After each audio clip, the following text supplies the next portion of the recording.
புனித தோமா அப்போஸ்தலர். இவர் இயேசுவின் 12 அப்போஸ்தலரில் ஒருவராக உயிர்த்தெழுந்த கிறிஸ்துவைப் பற்றி நம்ப மறுத்தவர்.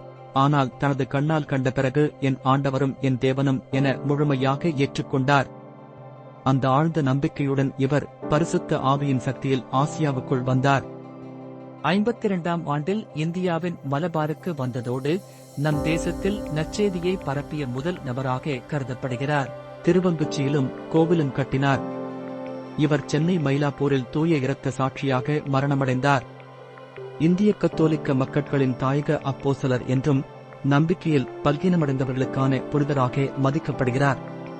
புனித தோமா, நீங்கள் சந்தித்த சந்தேகங்களையும் விசாரணைகளையும் கடந்து உயிர்த்தெழுந்த ஆண்டவரை அறிந்த உங்கள் அனுபவம் எங்களுக்கும் உறுதி நம்பிக்கையை அளிக்கட்டும். இந்திய தேசமும் அதில் வாழும் எல்லா மக்களும் நற்செய்தியின் ஒளியில் வாழும் அருள் பெற்றிடுவோம். ஆமென்.